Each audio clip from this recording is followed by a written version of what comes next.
Les pauvres qui défendent toute la journée les milliardaires, j'ai quelques stats effrayantes pour vous, j'espère que vous êtes prêts. Il y a 8 millions de pauvres en France, c'est-à-dire 8 millions de personnes qui vivent avec moins de 1063 € par mois. Bon, maintenant imaginez que vous dépensez chaque jour le seuil de pauvreté, donc 1063 € par mois pendant 3 ans. Vous aurez dépensé 1 million d'euros. Maintenant imaginez que vous dépensez 1 million d'euros par jour pendant 3 ans. Vous vous rendez compte de ce que c'est 1 million? Et ben en 3 ans, vous aurez dépensé 1 milliard d'euros. Et vous qui galérez à finir le mois, vous êtes en train de défendre des gens qui ont tellement d'argent qu'on se rend même plus compte des sommes. Des gens qui ont des dizaines et des centaines de milliards et on comprend même plus le sens des chiffres tellement ils ont d'argent. Mais j'ai d'autres stats effrayantes pour vous. Chaque jour, il y a un enfant sur 5 qui va à l'école le ventre vide et il y a un Français sur 3 qui mange pas à sa faim.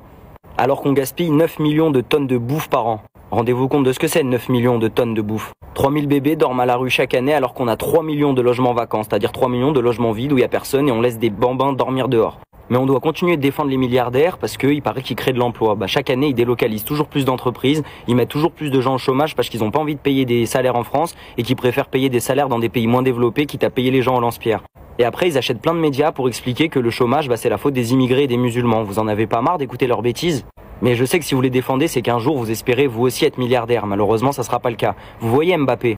Eh ben avec son salaire actuel au Real, il faudrait qu'il travaille encore 4000 ans pour espérer avoir la fortune de Bernard Arnault. Ça vous choque pas? D'ailleurs, les milliardaires, ils payent même pas leurs impôts en France. Ils ont délocalisé et ils ont défiscalisé tous leurs revenus. C'est les pauvres qui sont surtaxés qui font tourner la machine, mais pas du tout les milliardaires. Dites-vous que les pauvres, proportionnellement, ils payent plus d'impôts que les riches. Parce que quand vous touchez de l'argent, vous allez le dépenser, vous allez à la boulangerie, vous allez chez le coiffeur, vous remettez l'argent dans la machine, vous payez de la TVA. Et tout ça, ça fait que l'argent, il rentre dans les caisses de l'État. Alors que l'argent des milliardaires, il dort dans des coffres bien remplis ou alors il sert à faire tourner des actions qui leur permettent d'être encore plus riches. Pourquoi faire? Personne sait.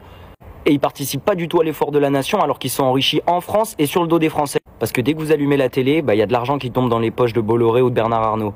Quand vous allez faire vos courses, pareil, ça tombe dans la poche des milliardaires. Dites-vous que la France préfère même taxer les apprentis à 2% alors qu'ils gagnent même pas le SMIC et que c'est des jeunes. Tout ça pour faire rentrer 360 pauvres millions dans les poches de l'État. Alors imaginez si on taxait à 2% les 10 fortunes les plus riches de France. On aurait des milliards qu'on pourrait mettre dans l'hôpital public ou dans l'éducation ou dans la santé, etc. Mais non, on préfère toujours plus taxer les pauvres parce que les pauvres, ils disent jamais rien, ils se révoltent pas. Et pendant ce temps, ils vont même défendre les milliardaires alors que c'est eux qu'il faudrait taxer et pas les pauvres.